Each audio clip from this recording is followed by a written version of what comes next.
Assalamualaikum warahmatullahi wabarakatuh. Perkenalkan, saya Anisha Yuniarti, SPD MPD, dosen tetap program studi pendidikan biologi FKIP Universitas Tanjung Pura. Pada kesempatan kali ini, saya ingin menyampaikan terkait mata kuliah yang saya ampu sesuai dengan bidang keahlian saya, yaitu mata kuliah Literasi ICT dan Media Pembelajaran. Mata kuliah ini ditujukan untuk mahasiswa pendidikan biologi semester 3 dengan kode mata kuliah BIO 308 berbobot 3 SKS. Diselenggarakan dalam 16 kali pertemuan tatap muka dengan rincian 14 kali pertemuan materi dan 2 kali untuk pertemuan masing-masing ujian tengah semester dan ujian akhir semester. Mata kuliah Literasi ICT dan Media Pembelajaran mengkaji tentang pentingnya media pembelajaran dalam mendukung keberhasilan proses pembelajaran biologi. Pemanfaatan ICT dalam mengembangkan media pembelajaran juga dilatihkan kepada mahasiswa. Hal ini bertujuan agar mahasiswa mampu menggunakan dan membuat sendiri media pembelajaran yang sesuai dengan kebutuhan dalam pembelajaran biologi. Pada mata kuliah ini, mahasiswa belajar untuk memproses, memilih, dan membuat dan menggunakan media dalam pembelajaran biologi. Akan dikemas dalam kegiatan perkuliahan berbasis masalah dan proyek secara bersamaan. Produk akhir mata kuliah ini menghasilkan sebuah media pembelajaran biologi yang dirancang dan dikembangkan sesuai dengan kebutuhan pembelajaran biologi di sekolah. Adapun capaian pembelajaran lulusan atau CPL prodi pada mata kuliah ini meliputi CPL 6, CPL 7, dan juga CPL 9 yang telah tertuang di RPS dan telah divalidasi oleh Ketua Prodi dan Gugus Pengendali Mutu Prodi. Capaian pembelajaran mata kuliah yang diharapkan antara lain CPMK 1, CPMK 2, CPMK 3, CPMK 4, dan juga CPMK 5. 3 komponen utama dalam proses pembelajaran mata kuliah ini adalah delivery, interaction, and assessment. Saya memberikan materi serta RPS yang diunduh langsung oleh mahasiswa pada sistem e-learning yaitu 1 Untan milik Universitas Tanjung Pura. Serta presentasi interaktif yang langsung dilakukan secara tatap muka untuk mendukung pemahaman mahasiswa. Materi yang saya sampaikan didukung oleh beberapa media pembelajaran berupa video, augmented reality, quiz interaktif sebagai pendukungnya. Interaction pada mata kuliah ini melibatkan komunikasi 2 arah antara dosen dan mahasiswa berupa diskusi, tanya jawab, kolaborasi, dan refleksi bersama. Asesmen ataupun sistem penilaian yang saya lakukan dalam mata kuliah ini mencakup asesmen formatif untuk penilaian proses yang dilakukan melalui tugas proyek individu dan kelompok maupun kuis, serta penilaian sikap dan keterampilan sesuai dengan RPS. Selanjutnya, asesmen sumatif untuk penilaian akhir berupa ujian tengah semester dan UAS. Model pembelajaran yang digunakan dalam mata kuliah ini adalah project based learning dan problem based learning dengan metode presentasi interaktif, demonstrasi, praktikum atau simulasi, kolaborasi kelompok, dan respon kreatif. Referensi yang saya gunakan dalam mata kuliah ini ada berupa buku referensi karya saya sendiri dan juga buku referensi karya ahli lainnya, serta artikel jurnal bereputasi yang memiliki nilai kebaharuan agar mahasiswa mampu mengikuti perkembangan ilmu dan teknologi masa kini. Berikut adalah video proses pembelajaran pada mata kuliah Literasi ICT dan Media Pembelajaran dengan materi pada pertemuan yang kelima, yakni media pembelajaran biologi berbasis augmented reality. Mari kita simak. Assalamualaikum warahmatullahi wabarakatuh. Waalaikumsalam warahmatullahi wabarakatuh. Selamat pagi. Pagi, Bu. Bagaimana kabarnya hari ini? Alhamdulillah baik. Baik. Pada hari ini kita akan melanjutkan materi kita setelah sebelumnya minggu lalu kita sudah belajar tentang bagaimana cara membuat sajian presentasi yang baik di pertemuan keempat. Jadi pada hari pertemuan kelima ini kita akan belajar materi yang baru terkait berbagai jenis media atau aplikasi dalam pembuatan media pembelajaran biologi. Nah, sebelum Ibu kasih tahu ya materinya apa, mungkin Ibu kasih pengantar terlebih dahulu. Sekarang coba perhatikan gambar yang ada di layar. Jika nanti kalian menjadi seorang guru dan ingin mengajarkan materi tentang struktur jantung dan juga materi sistem peredaran darah, apakah gambar ini cukup untuk membantu peserta didik atau siswa kalian memahami materi yang akan kalian jelaskan? Belum cukup ya. Kenapa? Karena kurang realistis dan tampak belakangnya juga nggak kelihatan. Tidak kelihatan. Selain itu, adakah kesulitan lain yang nanti akan dihadapi oleh siswa kalau gambarnya hanya 2 dimensi? Ibu, menurut saya bakalan kesulitan dalam memahami strukturnya, Ibu. Ya, kenapa? Kalau seperti ini kan sebenarnya juga sudah kelihatan ya gambarnya. Tapi adakah bentuk yang lain atau struktur yang lain yang tidak terlihat kalau hanya 2 dimensi seperti ini? Ada. Ya, misalnya kalian pengen lihat tampak depan atau tampak belakangnya ya. Jadi tidak terlihat, hanya yang tampak di bagian depannya saja. Sekarang coba kita lihat kalau gambarnya atau bentuk medianya seperti ini.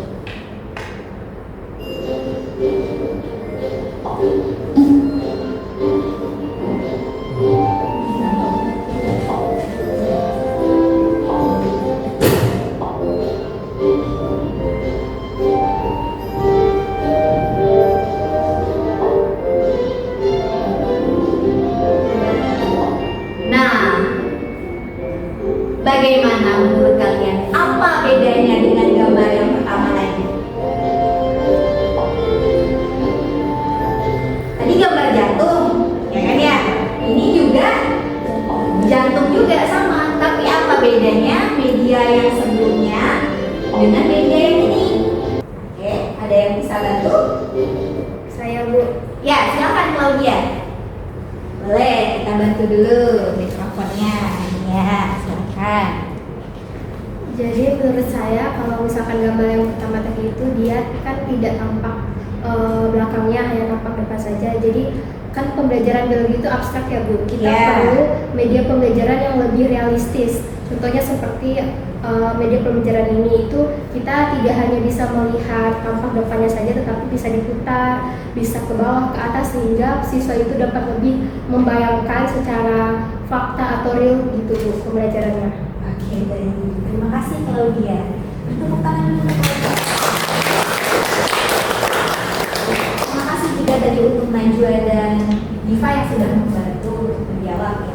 Baik teman-teman, jadi ya hari ini kita akan belajar bagaimana membuat bentuk 3 dimensi ya, dari berbagai konsep atau materi biologi yang nanti akan kita buat sebagai media 3D dalam bentuk augmented reality. Nah, capaian pembelajaran mata kuliah ini dibebankan untuk CPNK yang kedua. Jadi nanti mahasiswa itu diharapkan mampu untuk menggunakan berbagai jenis media pembelajaran, ya baik yang non ICT maupun yang ICT. Yang non ICT kan kemarin kita sudah belajar tuh membuat model sel, kemudian minggu lalu juga kita belajar membuat sajian presentasi yang baik ya dengan aplikasi Canva, Kahoot dan lain sebagainya. Nah, hari ini kita akan coba dengan aplikasi yang lain namanya Assembler Edu. Nah, aplikasi ini itu sangat mudah untuk digunakan, terutama dalam membuat media berbentuk augmented reality. Tujuan perkuliahan ada 2. Yang pertama, nanti teman-teman akan belajar menggunakan aplikasi augmented reality. Yang kedua, nanti teman-teman bisa membuat media AR-nya sendiri dengan memilih salah satu konsep biologi yang menurut teman-teman yang ingin teman-teman buat menjadi sebuah AR. Jadi nanti goals dari perkuliahan ini, ya, akhirnya saya harap teman-teman bisa membuat media AR-nya sendiri. Entah itu nanti untuk materi jantung, animalia, plantae, atau materi-materi yang lain. Ya, jadi itu kegiatan pembelajaran kita hari ini. Oke, sekarang pertanyaannya, apakah itu augmented reality? Ada yang bisa bantu Ibu untuk menjelaskannya? Baik, silakan Dava, biar suaranya terdengar. Baik, dari yang sepemahaman saya, jadi augmented reality yaitu adalah model 3 dimensi animasi yang diimplementasikan ke dunia nyata secara real time. Iya, secara real time ya, artinya bisa langsung hadir ya, begitu kalian memunculkannya itu langsung muncul. Jadi augmented itu artinya baik itu 2 dimensi maupun 3 dimensi yang dari dunia maya, ya bentuk dunia maya, kemudian kalian pop up kan, kalian hadirkan dalam dunia nyata. Makanya tadi yang digambar ini kan, ya coba lihat, kataknya itu bisa hadir di atas meja yang punya rumah gitu kan ya. Nah ini yang membedakan AR dengan VR dan juga MR. Nah jadi kalau augmented reality itu adalah ya teknologi yang dapat dihadirkan dalam bentuk 2 dimensi maupun 3 dimensi yang bisa dihadirkan, yang dapat digunakan secara real time.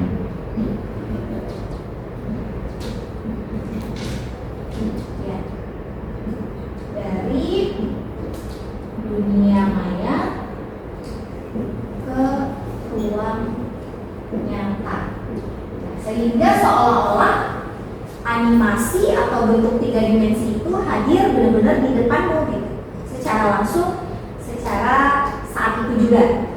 Nah, sekarang apa bedanya antara augmented reality, virtual reality, dan juga ya mixed reality. Jadi kalau augmented reality itu tadi objek 3 dimensinya dari dunia maya kita hadirkan ke dunia nyata, ya. Jadi seolah-olah yang objek itu muncul di ruangan di sekitarmu gitu ya.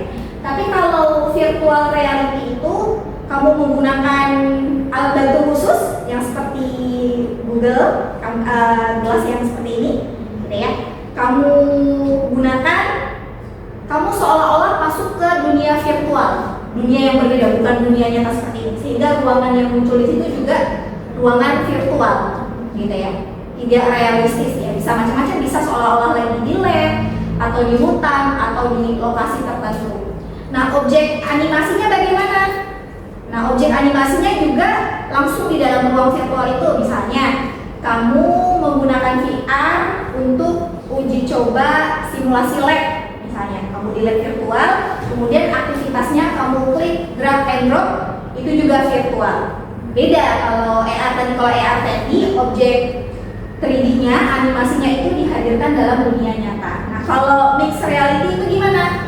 Jadi gabungan antara VR dan juga AR. Nah, karena gabungan, jadi bisa jadi nanti ruangan virtualnya itu ruangan nyata, ya. Tapi kamu tetap butuh Google untuk menggunakannya. Kemudian nanti objek 3 dimensinya itu masuk ke dalam dunia nyata yang itu tadi, tapi digunakan secara virtual. Nah, seperti itu. Tapi hari ini kita baru belajar buat yang augmented reality dulu ya. Nah, ini pertemuan berikutnya baru kita coba menggunakan virtual reality. Oke, seperti apa sih alur kerjanya? Nah, alur kerjanya itu, jadi nanti kamu menggunakan handphonemu, ya boleh Ibu pinjam Suci handphonenya. Nah, jadi nanti handphone ya kamu cukup men-scan barcode, ya barcode-nya seperti apa? Nah, bisa saja barcode yang seperti ini, ya. Ini nanti barcode ya, ini contoh ya. Nanti tinggal kamu scan barcode, ya. Nanti dia akan langsung muncul. Terlihat seperti keluar dari handphonemu gitu ya, bukan berarti benar-benar objek itu keluar ya, tapi terlihat seolah-olah keluar dari layar handphonemu. Nah, ketika kamu sudah men-scan barcode, ya, kamera menangkap lingkungan nyatanya, kemudian kameramu mendeteksi dan mengenali targetnya. Nah, baru setelah itu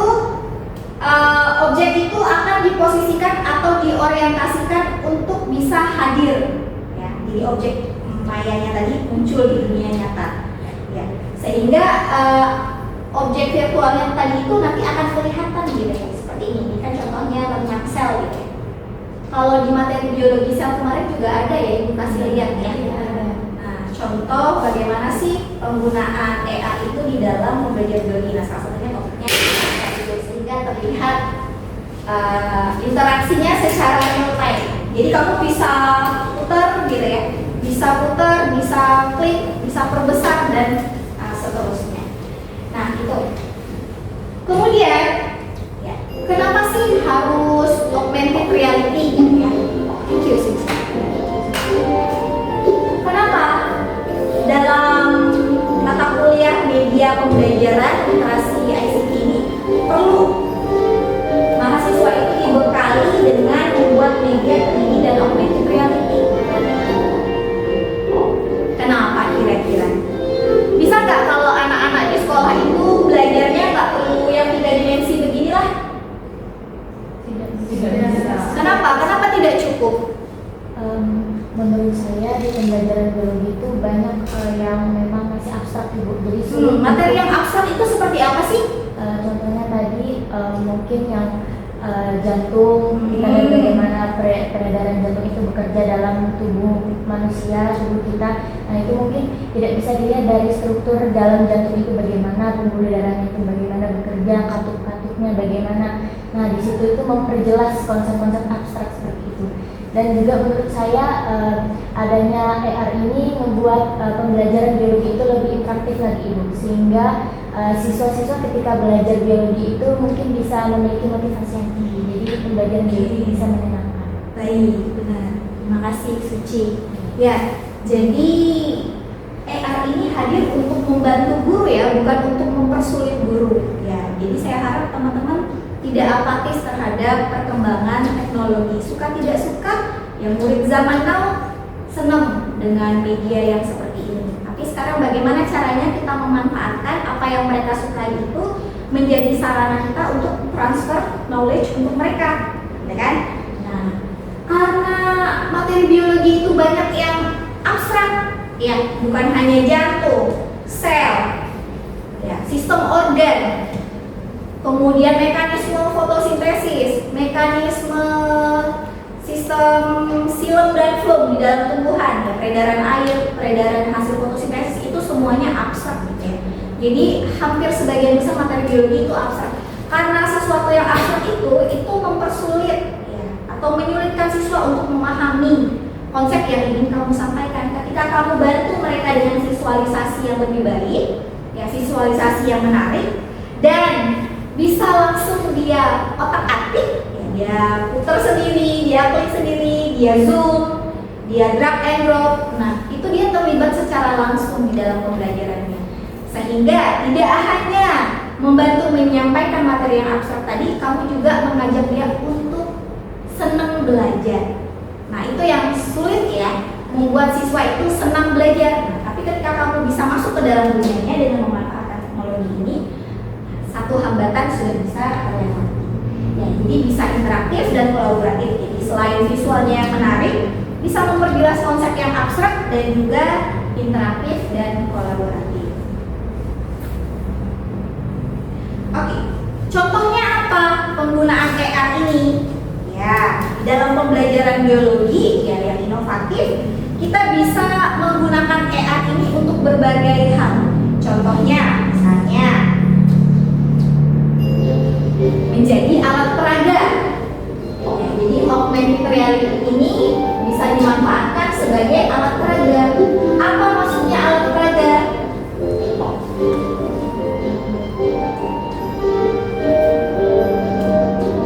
Artinya kita punya alternatif. Misalnya begini, kalau di sekolahnya punya alat peraga torso atau kerangka manusia, kamu bisa gunakan itu secara langsung.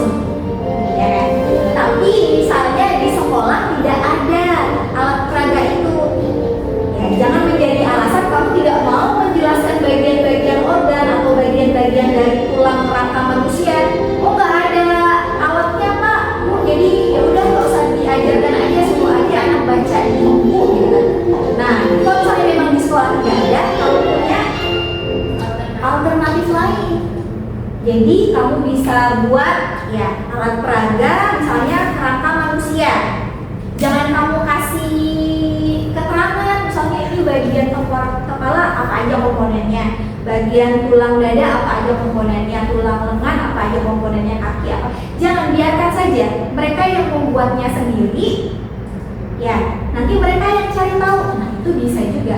Atau kamu hanya memberikan nomor-nomor bagiannya saja, misalnya A, B, C, D dan seterusnya gitu ya. Nanti mereka yang akan cari tahu. Sambil mereka klik, sambil mereka putar-putar, mereka zoom. Nah, mereka belajar, oh ternyata di bagian tengkorak kepala itu macam-macam ya bagiannya. Nah, mereka belajar dari situ. Jadi ER ini sebenarnya adalah alternatif ya, bila mana di sekolah itu tidak memiliki alat peraga secara langsung. Tapi kalau misalnya memang ada, pakai yang langsung, itu lebih real lagi ya, bagus banget ya. Tapi kalau misalnya nggak ada, pakai alternatif ini. Nah, jadi ini adalah second opinion yang bisa kamu pakai. Ya, oke. Kemudian selain sebagai alat peraga, apalagi? Ya, ini struktur mata ya. Alat peraga, struktur mata. Ya, sebagai penyempurnaan bahan ajar cetak. Ya, jadi nanti bisa aja teman-teman buat LKPD. Ya, LKPD. Terus teman-teman kasih gambar, misalnya kan gambar, misalnya organ apa, misalnya mata tadi bukan ya.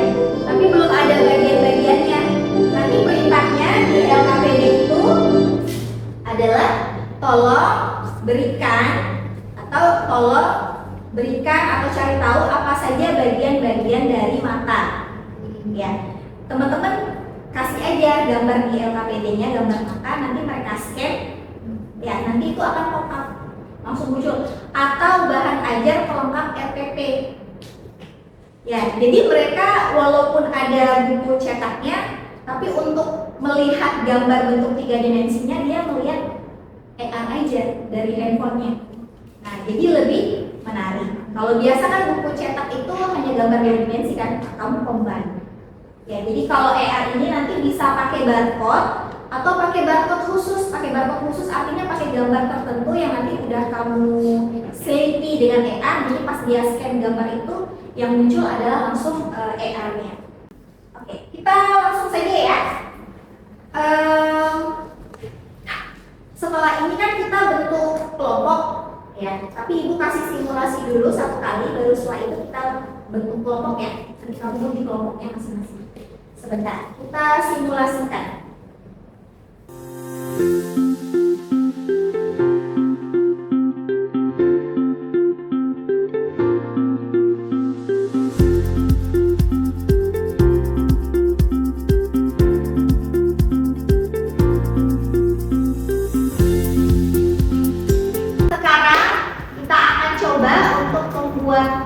Masing-masing ER versi kalian.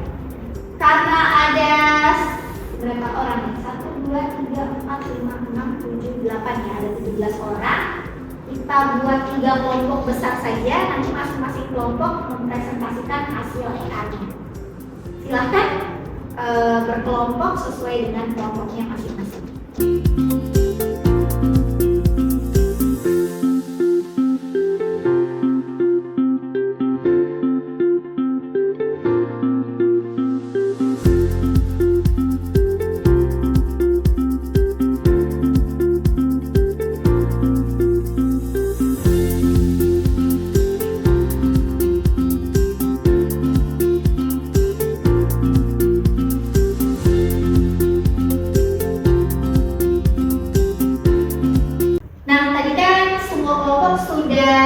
Berhasil menyajikan ER yang telah dibuat dengan berbagai materi ya, ada simbiosis, mikroskop, kemudian sistem pencernaan.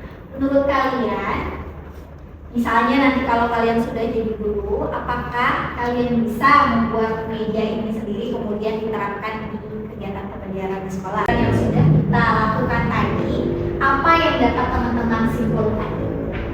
Coba silakan Suci.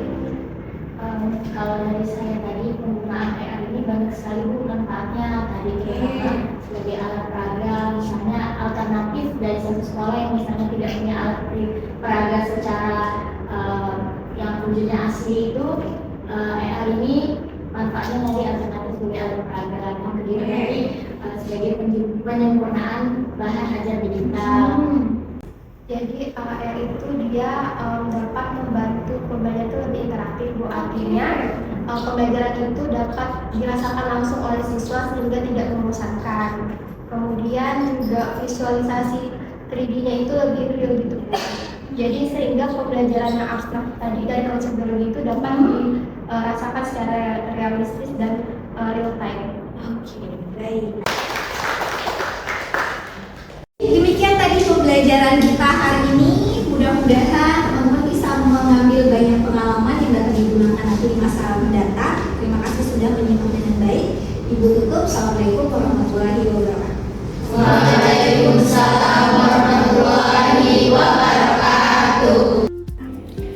Sekian video rekaman proses pembelajaran untuk mata kuliah Literasi ICT dan Media Pembelajaran pada program studi Pendidikan Biologi FKIP Universitas Tanjung Pura.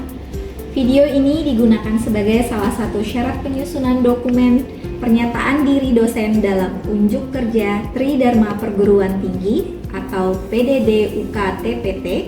Semoga dengan adanya video ini bisa menjadi pertimbangan yang baik dalam proses penilaian sertifikasi dosen gelombang 1 tahun 2026. Akhir kata saya ucapkan terima kasih.